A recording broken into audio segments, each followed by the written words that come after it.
드립니다.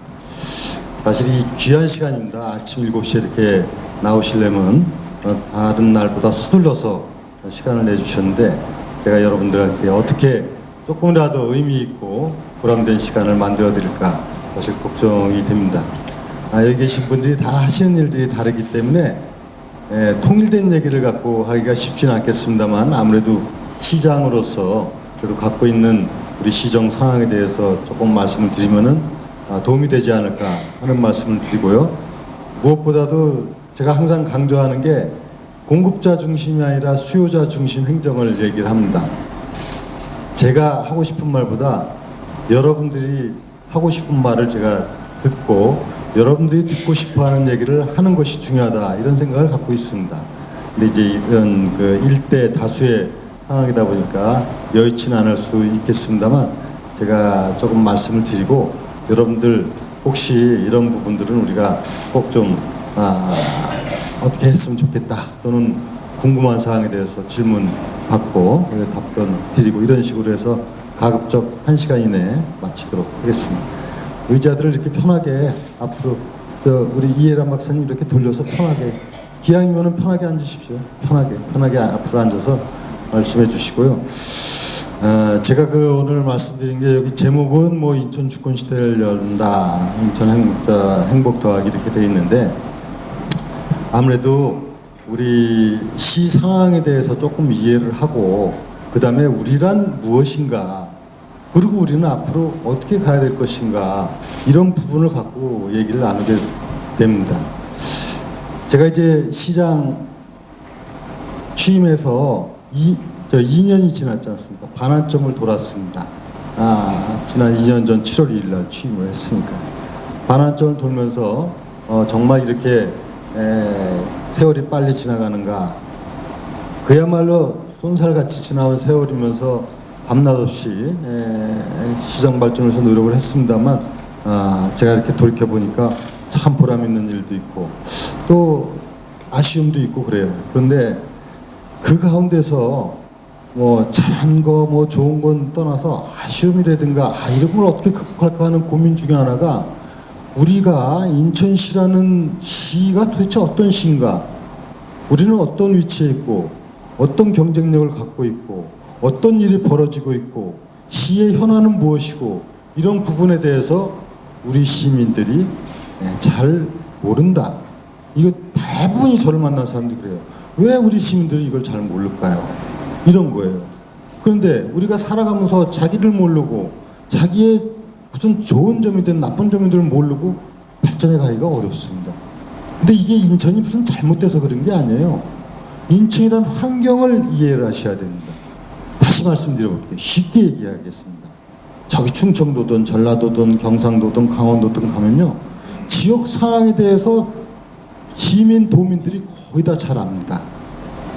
더 쉽게 얘기하면요. 저기 전라북도에 가고 강원도 가면 그 도지사 모르는 도민들이 있겠어요? 거의 없습니다. 이 인천시, 저는 더군다나 정치를 국회의원을 10년이나 하고 뭐 시장하고 장관을 2번 하는데 시장이 누군지 모르는 시민이 많은 게 인천입니다. 왜 그럴까요? 다른 지역은 그 소위 말하면 방송 매체가 엄청나게 쏘아대는 거죠. 여기서 잘 모르시죠? 제가 이런 얘기를 들으면 금방 이해해요. 충청북도하고 강원도하고 합해야 인천시 인구입니다. 300만입니다. 거기에는요 청주, 충주, 춘천, 강릉, 원주, KBS, MBC가 다 있어요. 하루에 몇 시간씩 도정에 대해서 이 얘기를 합니다. 그러니까 뭐 도지사 문제가 아니라 도의 시장 군수, 실국장, 심지어는 읍면장 회의까지도 반영을 하기도 해요. 그러니까 훤히 하는 거예요. 인천은 그런 여건이 전혀 없어요.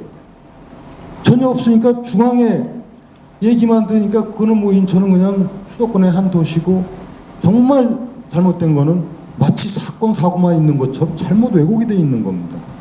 사건 사고 있는 거, 왜냐면 사건 사고만 쫓아서 방송이 보도가 되고 있는 이 현실적인 문제입니다. 이게 사실관계거든요. 그래서 많은 부분이 잘못 알려져 있고 오해되고 있는 부분이 있는 것이죠. 그래서 제가 이것을 어떻게 극복할 것인가, 이 참 고민스러운 부분이에요. 제가 그 실례로다가 말씀드리기 전에 엊그저께 그 넘베오라고 국가 간의 비교 통계하는 사이트에서 보신 분 있으시죠? 인천이 117개국 342개 주요 도시 가운데에서 세계에서 가장 안전한 도시로 발표를 했습니다. 보셨습니까? 세계에서 가장 안전한 도시가 인천입니다. 2위가 일본의 도쿄고 3위가 서울로 발표가 됐어요. 근데 우리는 어떻게, 현실은 어떻죠? 인천은 마개도시. 우리 대학생들 만나면 인천은 마개도시. 왜 그러냐면요, 다른 좋은 거든 아니면 정상적인 부분이 뭐 TV를 통해서, 우리가 뉴스를 통해서 반영되는 일이 거의 없고, 사건 사고만 있으면 출동해갖고 어디에 무슨 아동학대가 났다, 살인사건이 났다, 화재가 났다 하니까 마치 그런 도시로 왜곡이 돼 있는 거예요. 정말 답답하죠.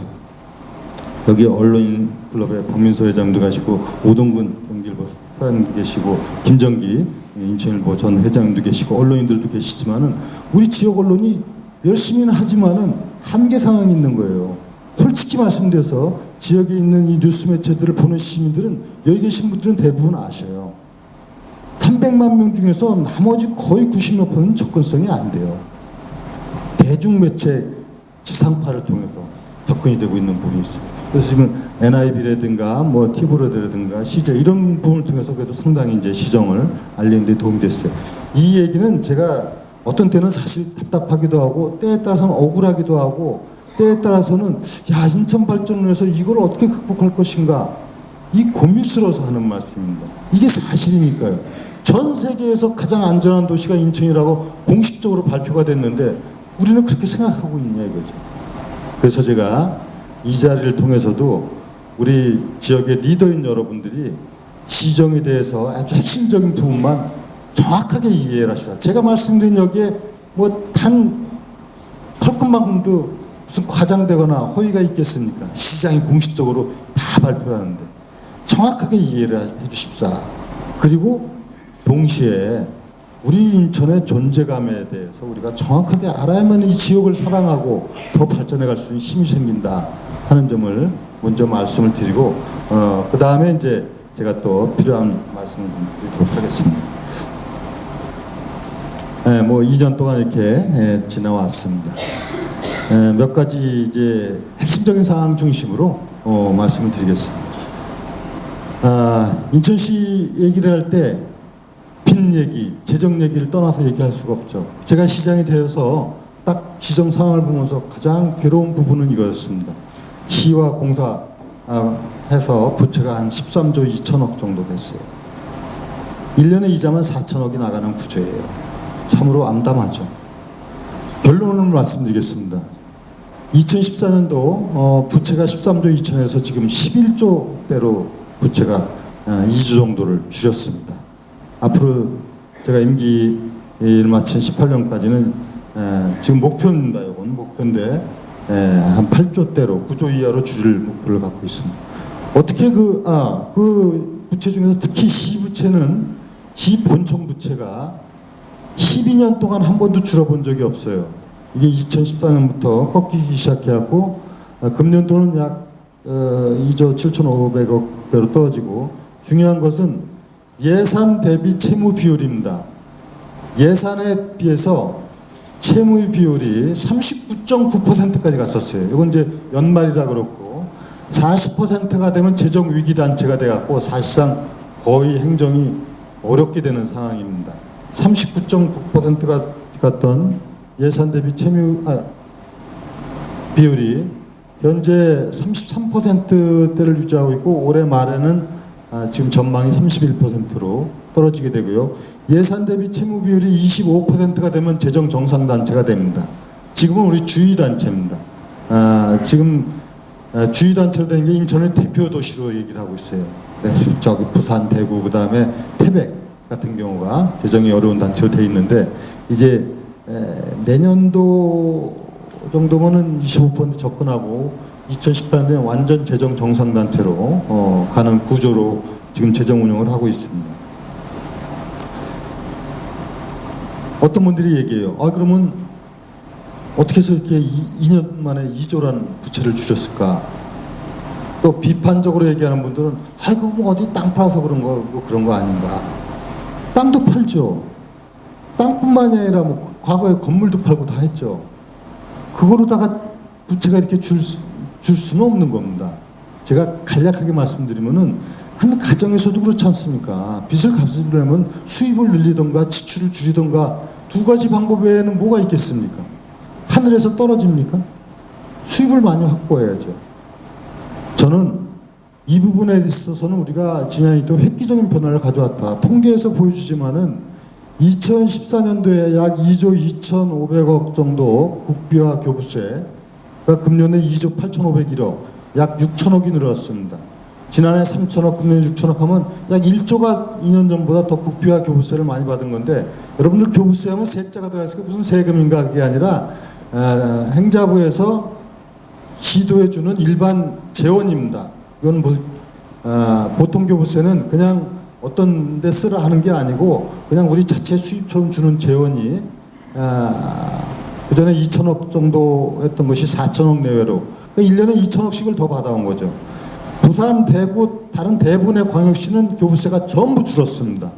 근데 2천억씩을 정부로부터 더 이거는 뭐 좀 말씀드리기가 어려운데 사실 상당히 이례적인 일이고, 또 국비 확보도 지난해 3,700억이 더 늘어났는데 이 부분도 이례적이에요. 근데 국비를 주면서 시비를 매칭하지 않습니까? 시에는 30% 한다, 50% 한다. 이 매칭 비율을 낮췄어요.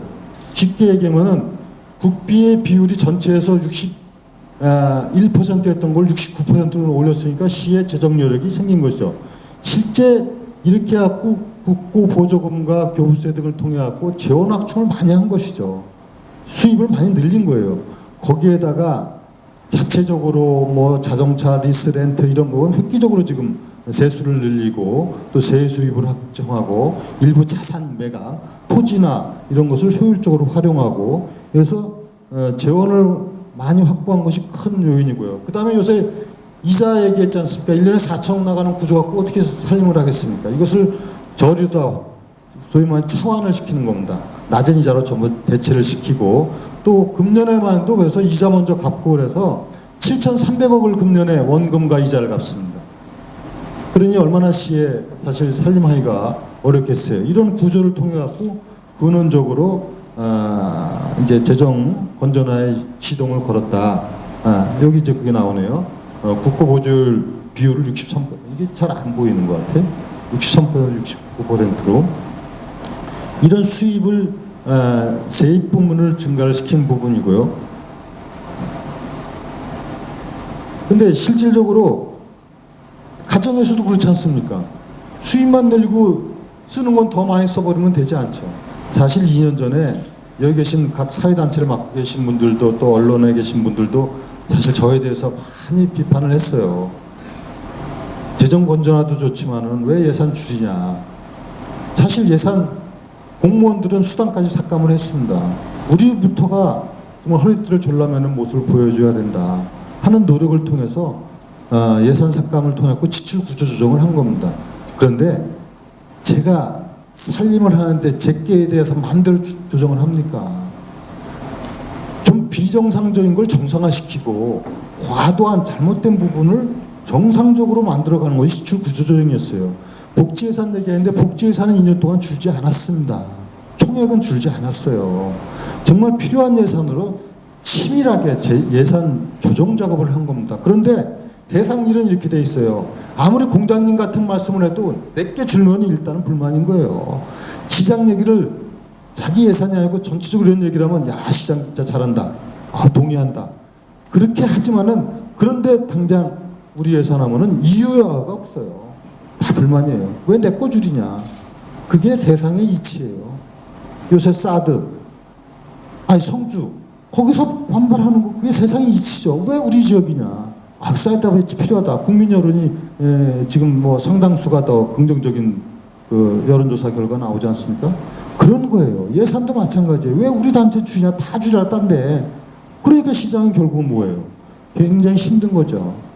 그렇지만은 이제 그런 노력 끝에 사실상 재정 건전화의 발판을 마련해서 이제 우리 인천시가 부채도시가 아니고 이제 부자도시다. 이런 개념으로 가고 있다는 것을 분명히 말씀을 드리고요. 또 한 가지 너무 이걸 힘들고 어렵고 그다음에 뭐 큰 문제로 인식하지 말아주시기 바랍니다. 지난 2년 동안에 인천시의 자산은 48조, 지금 48조예요. 자산이. 인천시 자산이 48조예요. 44조였던 것이 4조가 늘어서 48조가 됐습니다. 48조에서 우리가 시 본청 부채는 지금 3조, 사실 별거 아니에요. 더 많은 자산을 갖고 있어요. 자산은 4조가 늘고 부채는 2조가 줄었습니다. 2년 동안. 이것이 아주 객관적인 통계라는 것을 말씀드립니다. 그다음에 이렇게 하려니까 뭐 대통령부터 뭐 총리, 장관, 국회 수없이 많이 방문을 했다는 말씀을 드리고요. 아주 핵심적인 사항 중에서 제가 지난 2년 동안 해온 게 뭐죠? 재정 건전화, 현안 사업이 참 많죠. 인천 이거를 해결해야 되겠다. 그 다음에 인천의 가치 재창조였거든요. 인천이 어떠한 도시인가를 우리 정확하게 이해하고 우리가 갖고 있는 가치를 재창조시켜서 발전시켜 나가야 되겠다 하는 대표적으로 제가 인천발 KTX를 사업을 추진한 겁니다. 제가 선거 때 대표 공약이죠. 그 전에 이 얘기 못 들어보셨죠, 사실은. 제가 1호 공약으로 내온 거예요. 인천을 어떻게 가치를 제대로 발현시킬 것인가. 인천은 1899년 경인철도로부터 대한민국의 철도를 시작한 곳 아닙니까? 전철도 1974년 8월 15일, 제 날짜까지 기억하는 것은 그 당시 제가 인천 송도 해수욕장에 있었는데 유경수 여사 이제 저격당한 날이에요. 전철 1호선, 그것이 74년, 그것도 인천서. 모든 것이 인천의 출발이에요. 근데 뭐죠? 인천서 다 서울 가기 위해서 하는 것이지 인천이 중심이 되질 못하고 있는 거예요. 그건 아니다. 인천이 이제는 어디에 종속되고 뭐 위성도시고 관문이고가 아니다. 인천이 중심이 돼야 된다 해서 인천발 KTX를 생각하고 이 사업을 추진했는데 제가 가장 큰 보람을 느낍니다. 이 부분도. 왜냐하면 이 보통 이런 철도 사업이 되려면 광역 철도망 계획에 포함이 돼야 되고요. 계획에 반영이 돼야 되지 않습니까? 그 다음에 그걸 갖고 예비 타당성 조사, 예타를 해서 경제성이 나와야 되고요. 그 다음에 그걸 갖고 예산을 반영하는 절차를 밟는데 정말 2년 동안 주력을 해와서 결국은 모든 걸 동시에 다 해결했습니다. 이런 일은 이례적인 겁니다. 얼마 전에 제3차 광역철도망 계획에 포함됐고 예타까지 발표를 했고 작년에 국회 예산까지 70억을 반영을 했어요. 예타도 안 되고 계획도 없는 걸 갖다가 국회 예산을 반영을 했어요. 그럼 제가 좀 무지막지하죠. 그렇지만은 이것만큼은 인천서 하지 않으면 안 된다는 그런 생각을 갖고 했는데 인천발 KTX가 근데 뭐죠? 이렇게 생각하시는 분들이 있어요. 아직도. 그 공항철도고 KTX 가는데요. 그게 아니고 지금 수인선이 금년 2월에 개통이 됐지 않습니까? 이게 내년도에는 전 구간이 개통됩니다. 이 수인선이 인천서부터 수원 바로 앞에 그 어천까지 내년까지 전부 개통이 되는데 이 수인선은 어천에서 경북 고속철도 KTX를 붙이는 사업입니다. 요 3.5km 구간만 하면 되는 겁니다. 그래서 이 사업비가 약 3,800억 정도밖에 안 들고 전액 국비로 추진합니다. 그래서 이 사업을 보통 뭐 이런 거 하면 다 10년 이렇게 걸리는 사업을 모든 세 가지 프로세스를 다 원샷으로 다 해결해 갖고 확정이 됐어요. 그래서 이제 지금 제가 또 기재부하고 협의를 하고 있습니다. 올해부터 설계하자. 내년 설계로 돼 있는데 올해부터 설계하자. 그것도 이제 이 예산 내역 변경을 통해서 지금 그렇게 추진하고 있습니다. 그렇게 되면은 원래 이게 2021년에 개통되는 걸로 목표를 하는데 저는 한 1년 땡겨볼까. 그러면 이제 얼마 안 남았죠, 사실은. 지금 2016년이니까. 이 인천발 KTX는 송도에서 출발을 합니다. 출발해가지고 수인선을 따라서 바로 부산까지 2시간 40분에 도착을 하고 광주하고 대구는 1시간 56분. 1시간대에 광주하고 대구를 도착을 하고 뭐 대전은 1시간 남짓 정도밖에 안 걸립니다. 앞으로는 여기 이제 이게 안 나와서 이 강릉까지 지금 저 동서 고속철도가 원주부터 평창 동계올림픽 때문에 내년 말까지 다 끝납니다. 그런데 원주부터 여기 이제 수인선 월곶에 붙이는 사업을 정부에서 확정을 지었어요. 그러면 인천서 강릉까지도 2시간 이내에 가는 이제 그야말로 인천발 KTX 시대가 새롭게 열리는데 이것은 획기적인 일이다. 왜냐하면 인천이 서울 가기 위한 통로 내주는 기능이 아니라 인천이 중심이 돼서 부산, 대구, 대전, 광주, 강릉을 전국을 2시간대 이내로 다 도달하게 되는 것이 바로 인천발 KTX다. 그리고 이것을 무려 계획, 그 다음에 예타, 예산까지 한 번에 다 맞춘 이례적인 사업이 바로 인천발 KTX다. 이렇게 설명을 드리겠습니다. 이 GTX에 대해서 관심이 많습니다. 그거보다도 서울 가는 접근성을 어떻게 편리하게 하느냐. 과거에부터도 이거 계속 추진하는데 소위 말하면 예타 경제성이 안 나오는 겁니다. 경제성이 안 나오면 사업을 할 수가 없지 않습니까? 지난 2년 동안 경제성을 내기 위한 정말 특단의 노력을 기울였고 결론적으로 얘기하면은 경제성을 만들었습니다. 뭐 만들었다는 표현이 있는데 그 사업 방안을 찾았어요. 찾아가지고 이번에 제3차 광역철도망 계획에 인천서 서울까지의 GTX를 추진하는 걸로 확정을 했습니다.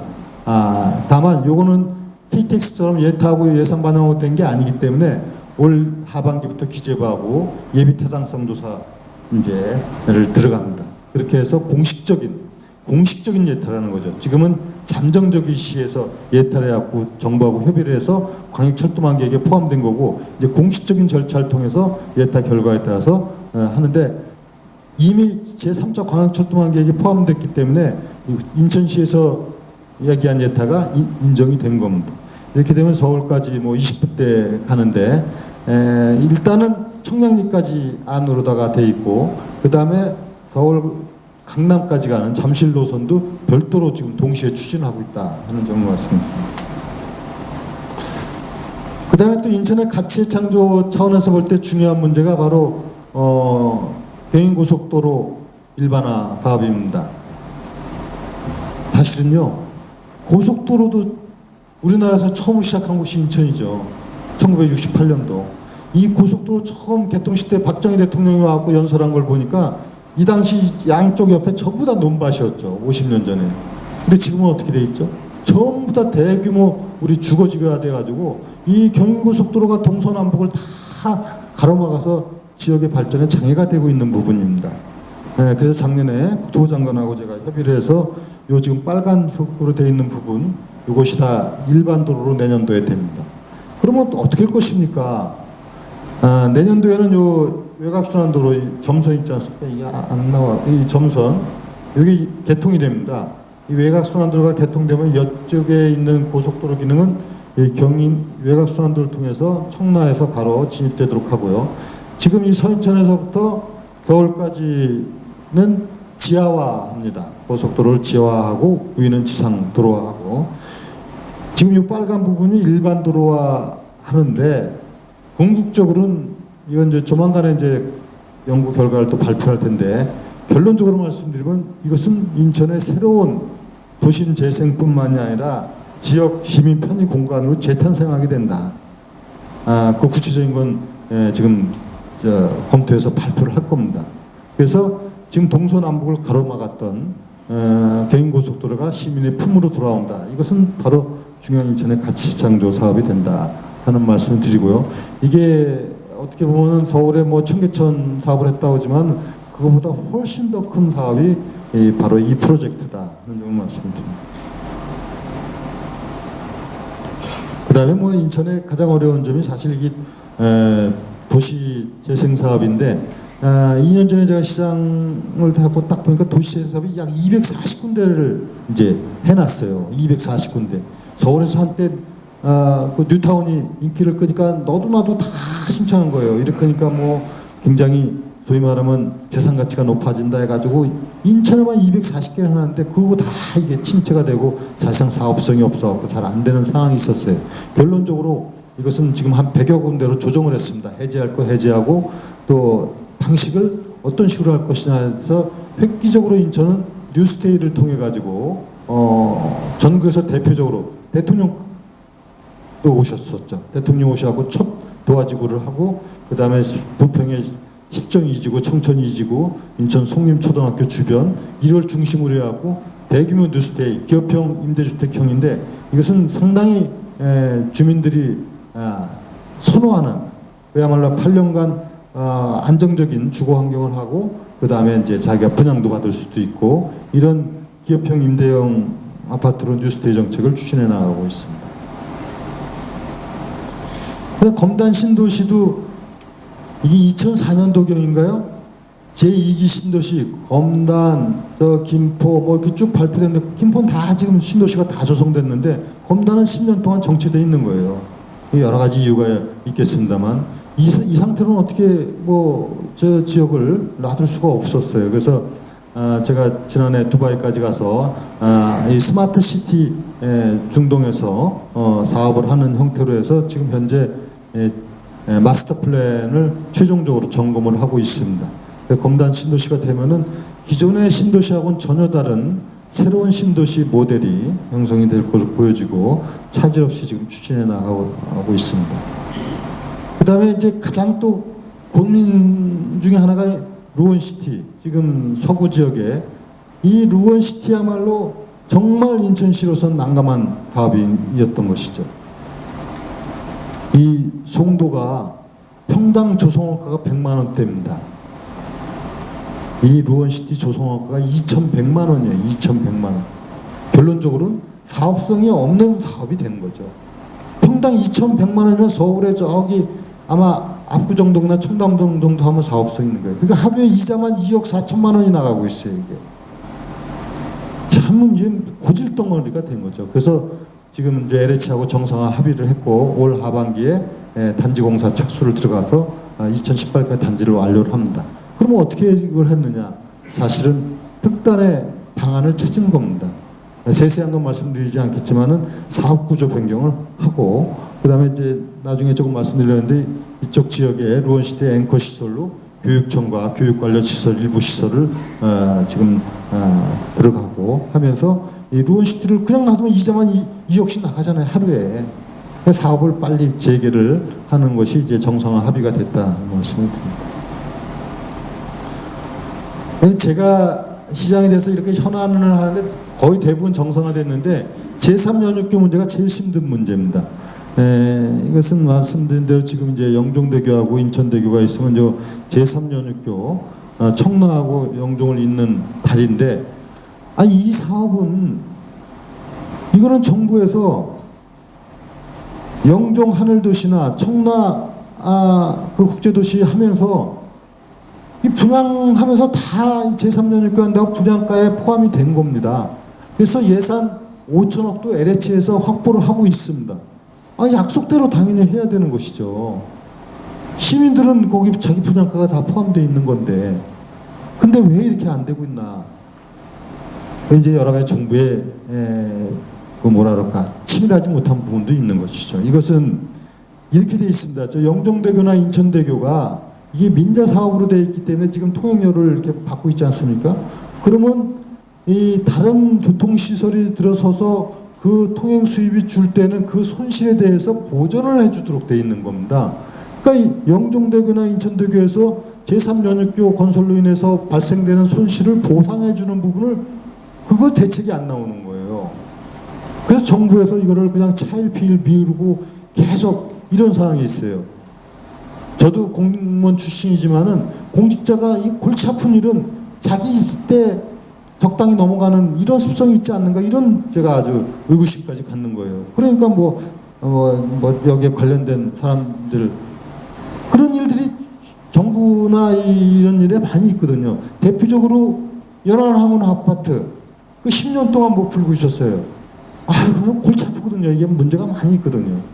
그러니까 그냥 계속 10년 동안 근데 결국은 풀었죠. 연안항원 아파트는 해결을 했습니다. 그래서 이것도 해수부 장관하고 직을 걸고 해라. 그래서 협의를 해서 풀었는데 이것도 안 되는 거예요. 그래서 제가 인천시에서 그럼 설계 먼저 한다. 해갖고 공표를 해버렸어요. 그러니까 국토부에서 화들짝 하는 거죠, 지금. 이거 협의를 해야 되는데. 그럼 해야지. 하지 않으면서 하는 것까지 못하게 해서 되겠느냐. 그래서 선설계, 후시공 방식으로 바꿔서 정부에서도 안 할 수 없게끔 지금 만들어 가면서 그러면 어떻게 이 손실 문제라든가 이걸 방안을 찾느냐. 그거는 지금 여러 가지 방안을 연구를 합니다. 하면서 동시에 지금 설계를 이제 하게 됩니다.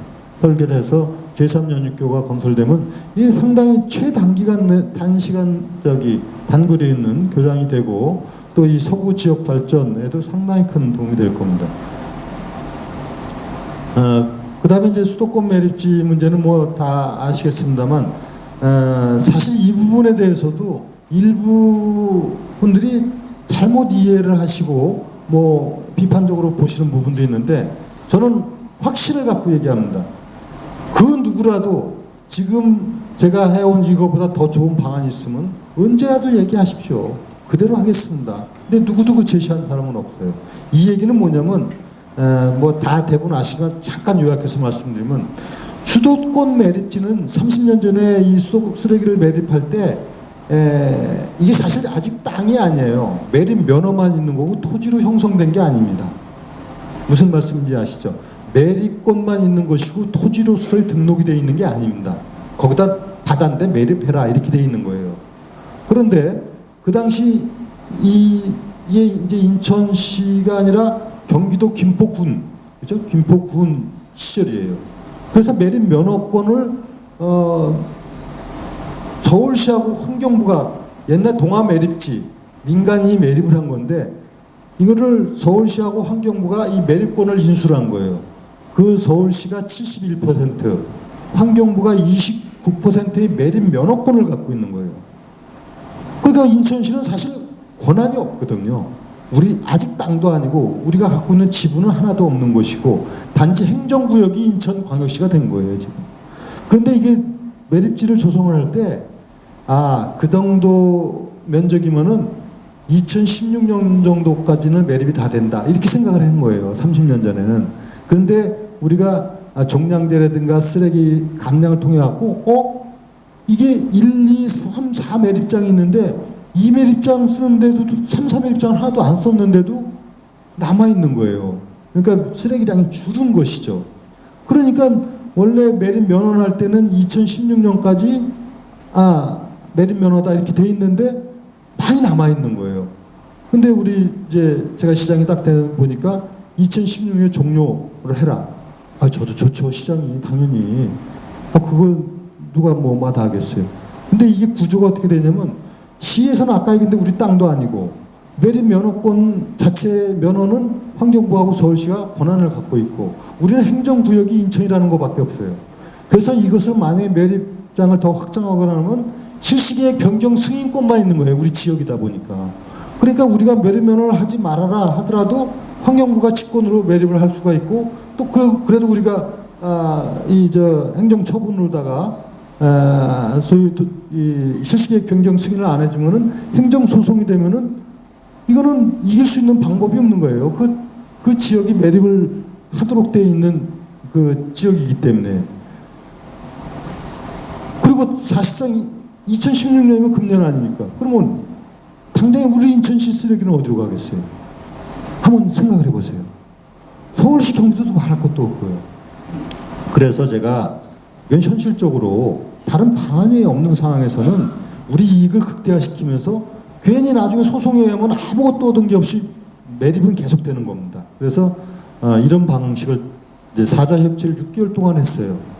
서울시장, 경기도지사, 환경부 장관하고 해서 뭐 이것도 다 말씀드리기는 어렵지만 하여튼 인천시가 주도를 해가지고 우리의 주장대로 사실 이걸 만들어가는 과정이었어요. 그렇게 하고 결론은 어떻게 됐냐면 1, 2, 3, 4 매립장이 있는데 1, 2 매립장은 지금 다 매립이 이제 2 매립장은 한 2년 더 매립을 합니다. 근데 이 매립장 만드는 데만 해도 뭐 5, 6년 짧게는 많게는 7, 8년 걸리는 거죠. 매립장을 만드는 데만. 그러니까 대책이 없이 중단이 되는 게 현실적으로 불가능한 거거든요. 그래서 대체 매립지를 조성하라. 그게 전제예요. 인천, 경기, 서울이 대체 매립장을 만들어야 이걸 종료를 할 거 아닙니까?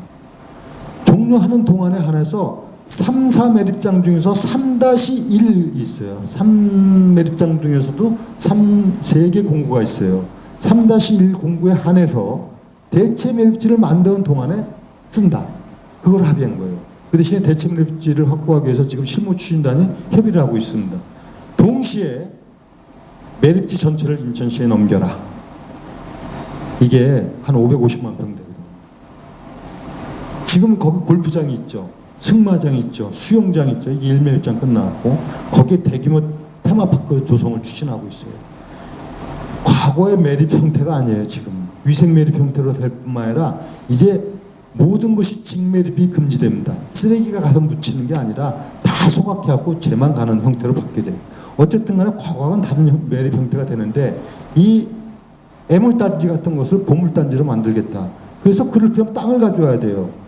땅을 인천시에서 다 넘기는 작업을 지금 하고 있습니다. 서울시에서도 다 의회 지금 동의 절차를 받고 있고, 정부에서는 공유재산관리법에 의해서 정부 재산을 시에 넘기니까 법을 개정해야 돼요. 국무회의까지 다 통과했습니다. 그래서 이제 이것이 법을 개정을 해서 인천시로 매립지 전체가 이게 지금 토지 가치만 해도 약 1조 8천억 정도 되는 거로 되어 있습니다. 그리고 공사, 매립지 관리 공사를 이관하라. 그러니까 또 반대하는 분들은 야 공사 그 빚이 많은데 재정 적자인데 받느냐? 재정 적자 있습니다. 재정 적자가 많이 줄었어요. 그것은 바로 우리가 가산금 제도나 이 정책을 통해서 적자는 보전하면 되는 부분이고, 자산이 6천억인가요? 이렇게 돼요. 근데 그보다 더 중요한 거는 매립지 정책을 우리가 주도하는 거예요. 공사가 와서 모든 걸 중심이 되는 거예요. 이제 인천시가 이 주인이 되는 거예요. 그리고 땅도 다 인천시로 넘기고 이렇게 되는 것이 바로 매립지 정책이기 때문에 이 수도권 매립지가 과거에 잘못된 걸 정상화시켜 놓은 거죠. 인천시에 있는데도 우리는 아무런 권한도 갖고 있지 못했던 것을 우리 것으로 다 만든 겁니다. 그것이 바로 매립 정책이고, 더 나아가서 매립지에 들어오는 각종 수도권의 쓰레기에 가산금을 50% 부과해서 금년부터 500억 내지 700억이 인천에 현금으로 들어와요. 이미 금년부터 들어오고 있습니다. 500억 내지 매년 인천시에 현금으로 들어오도록 그렇게 되어 있는 겁니다. 가치 재창조는 아까 말씀드린 인천에 뭐 이런저런 많은 현안이 있지만 어떻게 우리가 갖고 있는 가치를 재창조시켜 나가느냐. 그래서 뭐 우리가 참 인천에 168개의 섬이 있고 바다가 있고 또 아라뱃길이 있고 이런 천혜의 그 자연적 가치, 문화역사적 가치, 뭐 말할 것도 없죠. 강화 같은 경우는 우리 지붕 없는 박물관이다. 사실 우리가 가장 인천의 경쟁력은요, 공항이에요. 공항. 이제 오늘 아침에 신문을 보니까 인천하면 떠오르는 얘기가 이제는 관광, 공항. 관광 제가 그렇게 강조를 했고, 이거는 이제 새로운 산업으로 이제 발전해 갈 텐데, 세계적인 공항이 있다는 것보다 인천을 경쟁력으로 높이는 게 있겠습니까? 공항이 있으니까 인천대교가 놓아지고 송도의 모든 신도시가 제대로 되는 거고, 컨벤시아가 되는 것이고, 각종 기업이 유치가 되는 것이고, 여기에서 지난해 프레지던트컵 때 세계적으로 최고의 찬사를 받고, 이런 거 다 공항이 갖고 있는 경쟁력은 말할 것도 없어요. 또 항만, 이건 우리 인천이 항만이 갖고 있는 기능은 말할 것도 없고, 더구나 대중국 교육의 전진기지죠. 이런 가치. 또 여기 뭐 바이오 산업 나왔는데, 이 송도에 그 삼성 바이오로직스, 이게 고부가 가치 바이오 시밀러 제약인데 내후년도에는 세계 바이오 도시가 돼요. 1위 도시가 돼요. 우리나라가. 여러분 실리콘밸리 하면 흔히 캘리포니아 얘기하는데, 지금은 IT에서 BT로 세상이 넘어가고 있어요. 요 1g의 신약이 $10,000의 부가가치를 갖고 있는 거예요. 이게 지금 우리나라가 1위가 됩니다. 삼성 바이오로직스, 셀트리온, 동아제약, 이게 바이오 집적지가 돼갖고 세계 1위 도시가 바로 인천이 된다는 점을 말씀드립니다. 인천을 좀 제대로 이해하자. 서울도, 부산도, 대구도 인구는 계속 줄고 있습니다. 매년 인천만이 매년 늘어나는 대도시예요. 올해 지금 299만 한 3천 명 정도 되는데요. 올 이제 10월이나 뭐 전후에서 한 300만 될 거로 예상이 됩니다. 300만 도시는 36년 만에 탄생하는 것이고, 앞으로 정상적으로는 대한민국에서 300만 도시는 나오기 어렵습니다. 마지막 300만 도시입니다. 왜냐하면 우리보다 다음으로 인구가 작은 대구가 지금 248만 명입니다. 대구는 경북도청이 지금 안동 예천으로 가서 앞으로 한 10만 명이 좀 빠집니다. 그럼 거기 늘어날 수가 없죠. 인천은 대한민국의 마지막 300만 도시가 되는 곳이고 300만 도시면 도시 행정 체제가 바뀝니다.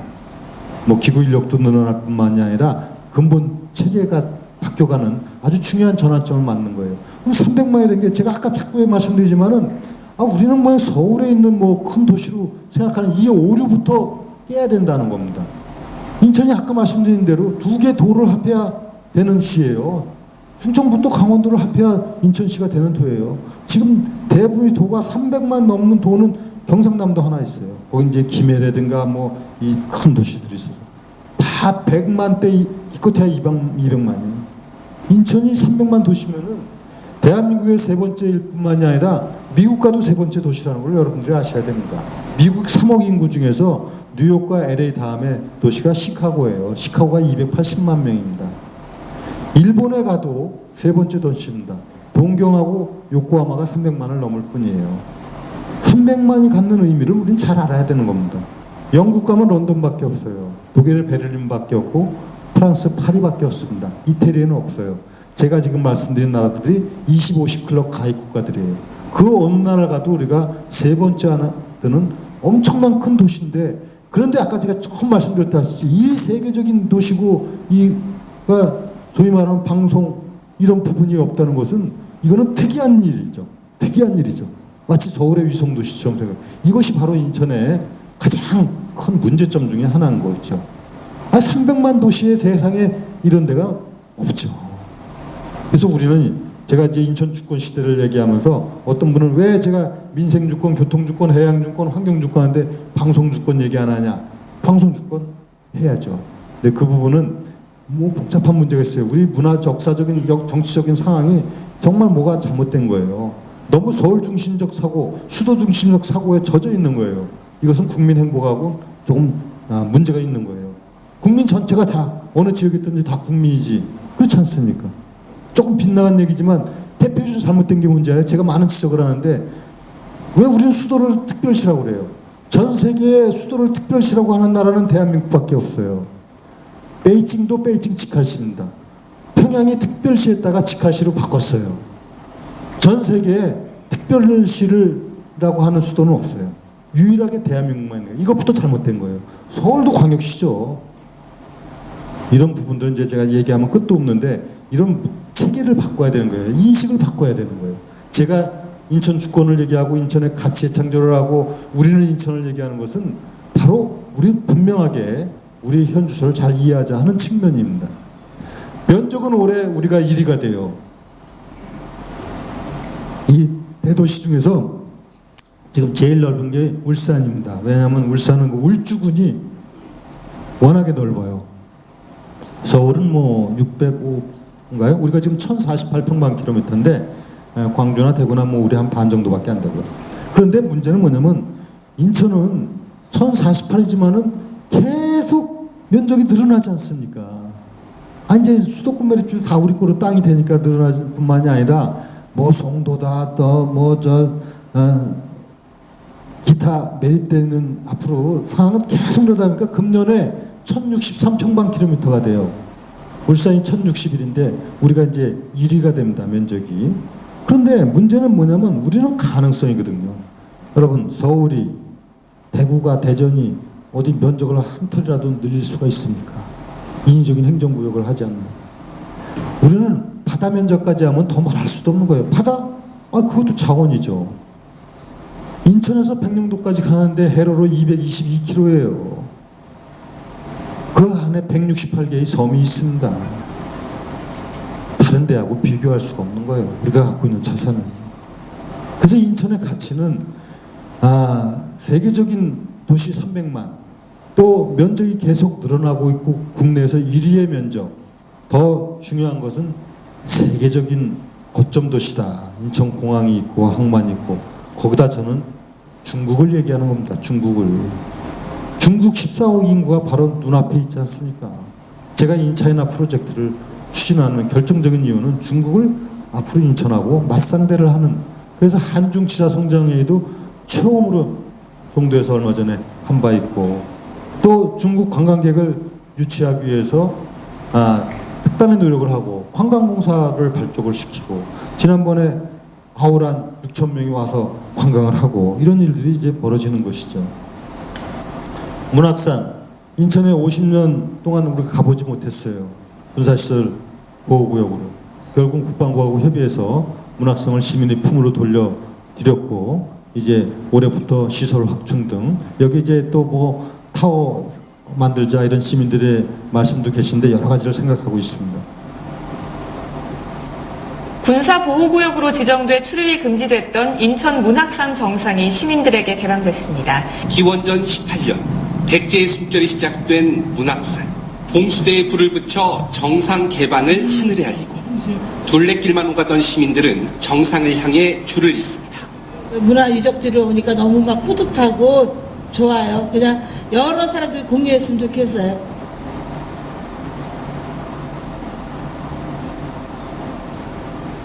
네, 그 다음에 시간이 많이 지나갔네요. 계양 창조도시, 인천의 자랑 아닙니까? 계양을 통해서 근대화 산업화를 시작한 곳이 인천 아니겠습니까? 이거 살려야죠. 살려야 되는데 이게 참 많은 어려움이 있는 게, 이게 전부 다 해수부, 해수청, 뭐 항만공사 다 국가기관 공사다 보니까 이게 인천 뜻대로 마음대로 안 되는 겁니다. 여기 이해우 위원장님도 나와 계시고 그런데 지금 계속 이런 부분이 인천이 좀 해양 주권을 찾아야 되겠다 해서 정부하고 이 소위 말하면 국토교통부에서 이 사업과 관련한 프로젝트를 인정을 받아서 앞으로 6년간 6천억이 투입됩니다. 그리고 이제 뭐 인천에 보훈병원 지금 지난해 기공식을 가졌고, 가정법원이 작년에 들어섰고, 병무지청이 새로 생겼고, 인천경찰청이 치안정감으로 승격이 됐고, 해양경비안전본부도 치안감사, 치안정감으로 승격이 되고, 내년도에는 서울고등법원 원해재판부를 유치하기 위해서 지금 절차를 진행하고 있습니다. 그 다음에 이제 중국은 아까 말씀드린 대로 아주 중요한 우리 소중한 보물과 같은 우리 이제 경제, 뭐 문화, 교육 모든 파트너이기 때문에 이걸 확대시켜 나가겠다는 말씀이고요.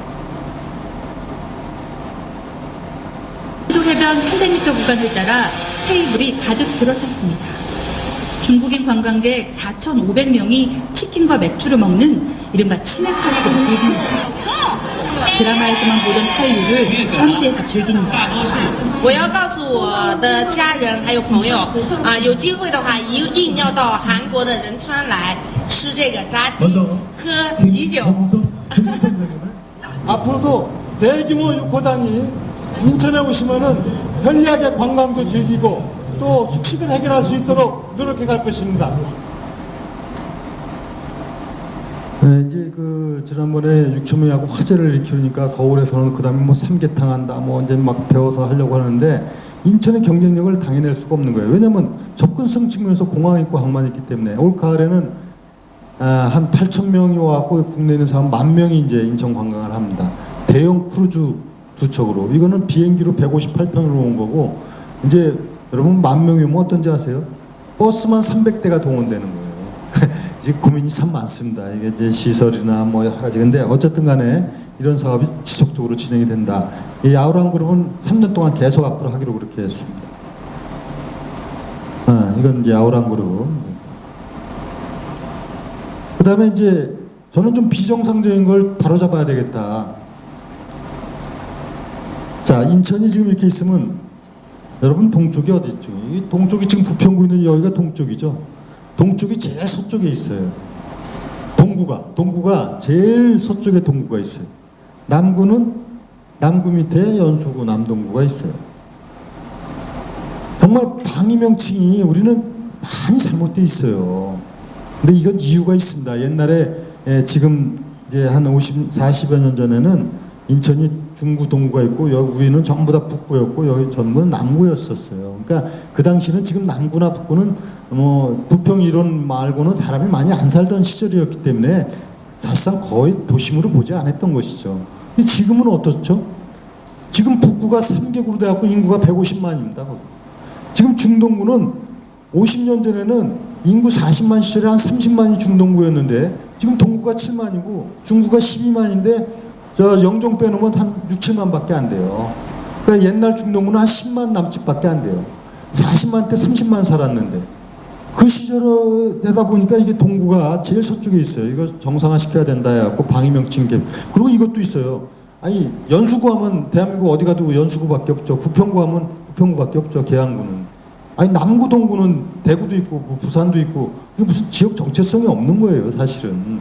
그래서 저는 출신이 동구지만 그러나 어디 와서 저 서울서 인천 오는데 동쪽에서 서쪽 오는데 서인천 지나서 동인천 오는 이런 헷갈리는 잘못된 부분은 바로 잡아야죠. 현재 인천시의 행정구역입니다. 가운데 있어야 할 중구와 동쪽에 있어야 할 동구는 상대적으로 서쪽, 남구도 이름과는 다르게 중심에 가깝고 남쪽 끝에는 연수와 남동구가 있습니다. 60년대 4개 구로 시작할 때만 해도 대략 방위가 맞았지만 80년대 인구가 늘면서 상황이 달라졌습니다. 북구의 서쪽이라고 해서 서구라고 이름을 붙이고 연수구가 생기면서 남구는 인천시의 가운데로 옮겨지는 상황이 벌어진 겁니다.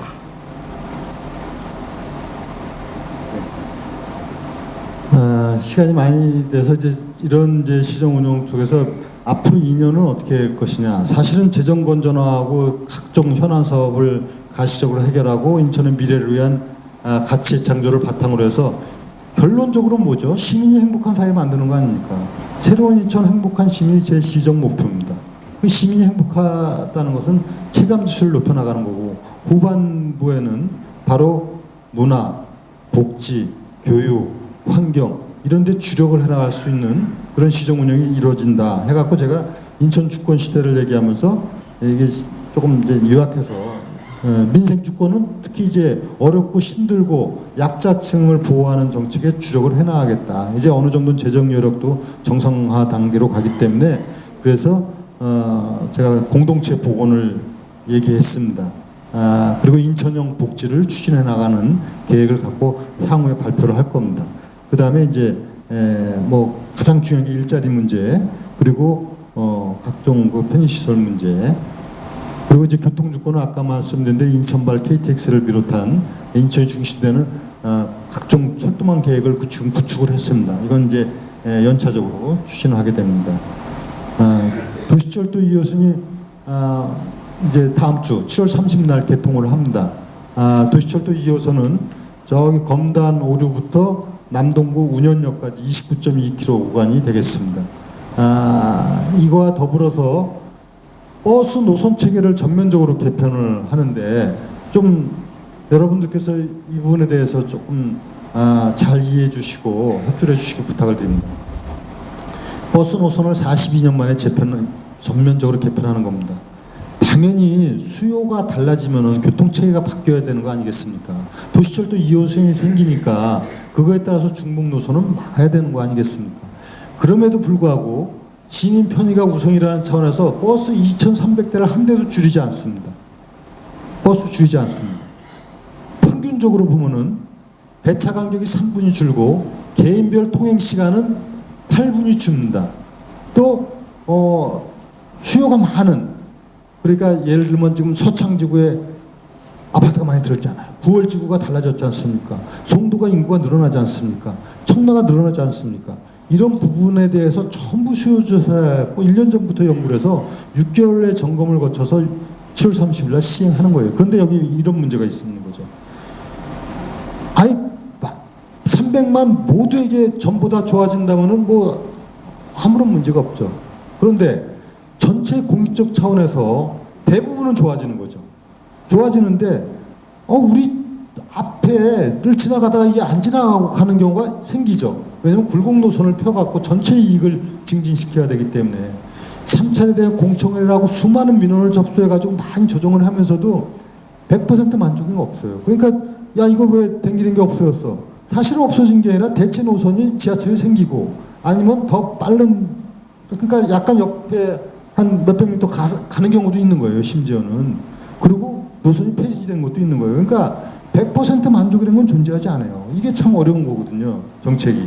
그래서 여기 계신 분들께서 지금 가정으로 전부 다 혹시 받아보셨는지 모르겠는데 가정으로 전부 다 발송하고 홈페이지를 통해서 기타 각종 매체를 통해 갖고 버스 노선 개편에 대해서 홍보를 하고 있는데 아직 이제 잘 모르시는 분들도 많이 있는 것 같아요. 예, 7월 30일 날 동시에 7월 29일 날 우리는 밤새 가지고 이제 버스 노선 뭐 체계부터 노선도부터 다 정비를 해야 돼요.